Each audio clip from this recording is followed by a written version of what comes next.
মেয়ে বাচ্চা বলো।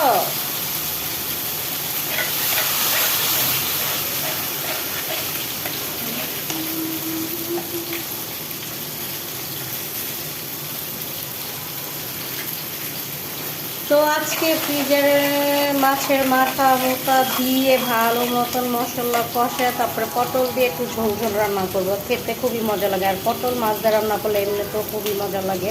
তো যে কথা সে কাজ, এই যে ফ্রিজের মাথা মতো আছে, যত মাছের মাথা মাছ টাছ সব কিছু দিয়ে এবং ছোটো ছোটো টুকরা করে ভেজে নিচ্ছি। এখন এই যে পটল দিয়ে আলু দিয়ে ঝোল ঝোল করবো। আর পটল আমি এইভাবে কেটে নিচ্ছি, খুব মজা লাগে। আর পটল এমনি নরম জিনিস গলে যায়, এই জন্য আর টুকরাটা দিলাম না, এইভাবেই দিচ্ছি। আজকে পটল আলু মাছ দিয়ে ঝোল ঝোল রান্না করবো। এইখানে আমি আদা রসুন পেঁয়াজ কাঁচামরিচ যত মশলা হলুদ মরিচ সব কিছু দিয়ে ভালো মতন কষাই নিব। মশলাটা যত কষাবেন ততই টেস্ট পাবে।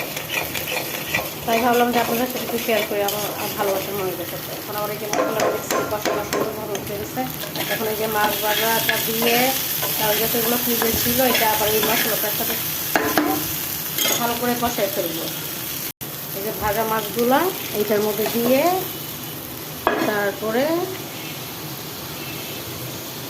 এটা আবার উল্টায় পাল্টায় ভালো মতন কষায় তারপরে পটল দিয়ে দেবো, যাতে মাছের ভিতরের গন্ধগুলো চলে যাবে। এভাবে রান্না করে খেয়ে দেখুন, খুবই মজা লাগে। একটু মাছ বেশি দিন ফ্রিজে একটু পুরন হয়ে গেলে তখন একটা গন্ধ আছে, তখন আমি মাছটা ভেজে নিচ্ছি। তারপর আবার এই যে দেখুন মশলা দিয়ে ভালো মতন কষিয়ে নিয়েছি যাতে গন্ধটা না থাকে। এখন এক এক করে পটলগুলো দিয়ে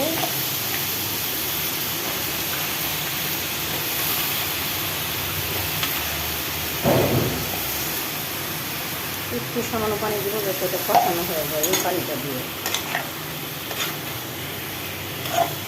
এভাবে রান্না করে খেয়ে দেখেন, খুবই মজা লাগে, খুবই মজা লাগে। তো আমাদের ভালো লাগে বিধায় আপনাদের সাথে একটু শেয়ার করি আমরা কীভাবে রান্না করে খাই। দেখছেন কালারটা খুবই সুন্দর আসছে, মাসাল্লাহ। আজকে তরকারিটা সেই মজা।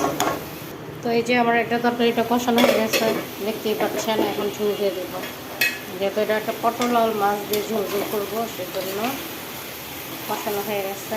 আর পটল বেশি কষাতে নেই, কারণ একদম পটল এত নরম। মতন পানি দিয়ে দেবো, একটু ঝোল ঝোলই রান্না করবো। পটলের তরকারিটা একটু ঝোল ঝোল রান্না করতে মজা লাগে। আর ইলিশ মাছ থাকলে তার কোনো কথাই নেই।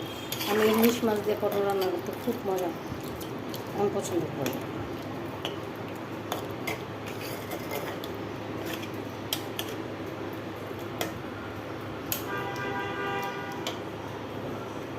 একটু লবণটা চেক করে দেবো,